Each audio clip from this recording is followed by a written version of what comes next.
Hi there. I find this week's topic to be one of the more difficult to discuss because it seems ambiguous at times. What do these disorders look like? As a teacher, how would I know what to look for if they were present? Obviously, I'm not alone in this wonderment. On page 217, we begin to understand that diagnosis of social, emotional, and behavioral disorders are, as our author says, almost always subjective, clinical judgment. In some ways, that makes me feel more comfortable, but in others, it makes me worried about misdiagnosis or even letting a child fall through the cracks that perhaps should have been assessed. According to IDEA, and I know you all know what that means now, emotional disturbances means a condition exhibiting one or more of the following characteristics over a long period of time and to a marked degree that adversely affects a child's educational performance. An inability to learn that cannot be explained by intellectual, sensory, or health factors. An inability to build or maintain satisfactory interpersonal relationships with peers and teachers. Inappropriate types of behavior or feelings under normal circumstances. A general pervasive mood of unhappiness or depression. A tendency to develop physical symptoms of fears associated with personal or school problems.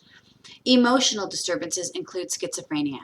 The term does not apply to children who are socially maladjusted. Some of these disorders mentioned in our reading this week I've known about for years, and others I've only come to recently know about. For instance, selective mutism. I had never heard of it until a few years ago when I had a student in one of my classes who came to me privately and explained her situation. I had already observed her in class and just figured she was shy. But with selective mutism, it goes beyond shy. You can read more about it on page 210 of our text. Interestingly enough, my husband recently was discussing a child with me that refused to talk in his 7th grade classroom. I was able to give him some information, and he is pursuing this possibility with his coworkers. Be sure to read this chapter. It will be enlightening. One of the first things to remember is that not every day is going to be a great day. Some will, some won't. Try not to get discouraged. Work to enlist the cooperation of the family. Work on solutions together. Consistency is helpful for everyone involved. With regard to helping to manage behaviors, it is important to teach specific social skills. Seriously teach. Don't expect children to know the way to stand in line. Don't expect children to know how to politely work with a partner. It must be taught and it must be modeled. Some of you may wonder about the techniques discussed in this chapter. It may seem like bribery. It may go against what you have been taught. However, we cannot give all children the same things. This would be unfair. Giving children what they need is fair. What is fair is not necessarily what is equal. When we look at the guidelines provided on pages 225 and 226 in our text, you will see items that are really good for all children.